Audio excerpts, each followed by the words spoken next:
I've worked with high performers, built strategies for seven-figure teams, watched entire empires collapse not from failure, but from distraction. And you're not that far off. Because you don't scroll out of boredom. You scroll because life stopped being enough. The coffee is hot, the room is quiet, and still your fingers reach swipe, swipe again. This isn't habit. It's not weakness. It's escape. And worse, it's engineered. Every scroll is a dose, not of content, but of hope. The maybe, the chance, that this next flick might fill you. It won't. It never did. Because this is digital anesthesia. A drip feed of synthetic novelty, just enough to avoid the obvious. Your day feels hollow, your mind detached, your senses muted. Who built this? Not you, but a system. An algorithm designed to hijack your biology and sell your attention. That's the villain, not your phone, not you. The blueprint was written to fracture your focus, dull your memory, shorten your breath. And it's working. You've heard the advice, just put your phone down. That's like telling a drowning man to just breathe. It doesn't work. You don't need motivation. You need replacement. So ask yourself, if your phone vanished, what would you do with your hands? If your child asked what you did today, would scroll count? That itch in your chest, that's the doorway. Because here's the truth. Your brain isn't addicted to pleasure. It's addicted to anticipation. Dopamine doesn't spike with satisfaction, it spikes with maybe. That's why hours vanish. That's why weeks blur. That's why you feel like you're living behind a glass wall. But what if you could make real life addictive again? What if you could walk through your day and every moment was so full, so visceral, that your screen felt boring by comparison? Unthinkable? It's not. But it begins in the body. Next, why the first 90 seconds of discomfort each morning are the neurological lever that snaps your mind back into presence. You ready to feel something again? Try this. Right now, don't move. Let the silence crawl under your skin. Let your fingers twitch. Let your brain beg for glass. Don't give it that tension. It's not weakness, it's withdrawal. Proof that your neural wiring is reacting to absence. The loop was built to make absence feel like pain. Here's what they don't tell you. Your brain doesn't crave pleasure. It craves potential. It's the maybe that holds you hostage. The chance, the scroll, the next. Not what is, but what could be. This is the core of addiction, not to content, but to anticipation. It's not your fault, it's biology. Every scroll you make triggers a microdose of dopamine, not because what you saw was good, but because it might have been. This loop is ancient. It once helped you hunt, build, survive. Now, it keeps you searching for nothing. So how do you break it? Not by deleting apps, not by throwing your phone into the ocean, by overriding the loop with input that overwhelms it. Sensory reactivation, contrast, friction. Start here. Wake up, no screen, step outside. Feel the cold, taste the air, listen.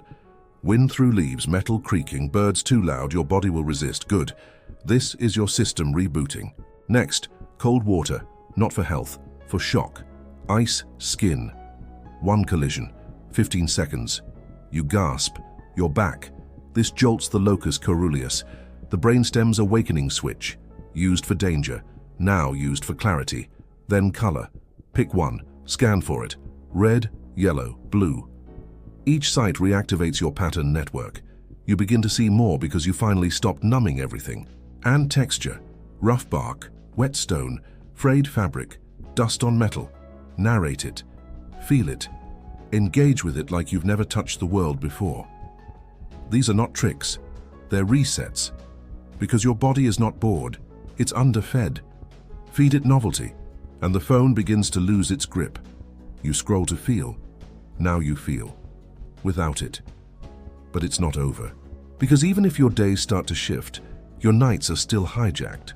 Coming up, the 2-minute ritual that rewires your sleeping brain so you don't wake up already drowning. Here's what almost no one understands. You don't lose your focus in the morning. You lose it before the dream. It starts at 11:47 p.m. That blink, that twitch, that silent buzz, the glow, the scroll, the crack in your rhythm. You think it's harmless, but by the time you wake up, you're already out of sync, out of rhythm, out of yourself. Here's the neuroscience they buried under 10 layers of morning routine hacks. Your prefrontal cortex, the seat of focus, planning, and impulse control, doesn't reset when you wake up. It resets while you sleep. And if your last input before sleep is chaos, guess what your brain calibrates to? The algorithm becomes your dream architect, and you don't even know it. This is how you lose before your feet hit the floor. So let's break it. Tonight, one ritual, no app, no gear, no performance, just paper and stillness. 1 minute before bed. Sit in darkness. Not metaphorical real. Let your eyes adjust. Let the tension rise, and when it does, don't flinch. Breathe into it. Then write 3 things. What did I see today? What did I feel? What do I want to feel tomorrow? No analysis, no perfection, just signal, because your brain listens while you sleep, and what you give it last, it amplifies. You've been feeding it junk. Now feed it clarity. This is dopamine redirection, a reallocation of attention before it gets stolen again. This one act tells your salience network, mark this, prioritize this, rewire for this. And tomorrow, it does. You'll move slower, notice more, scroll less, because you're not starving for stimulation anymore. You fed the system that was always yours. But here's the truth that makes this dangerous. It works too well. And that's why you've never been told this. Because if enough people did this, if enough of us reclaimed our nights, the entire structure of passive consumption would fracture.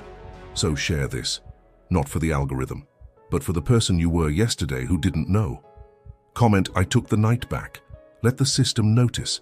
And if this shook something inside you, deeper than habit, older than language, then you're ready for the next fracture. In the next drop, why the way you perceive time was manipulated on purpose and how to steal it back.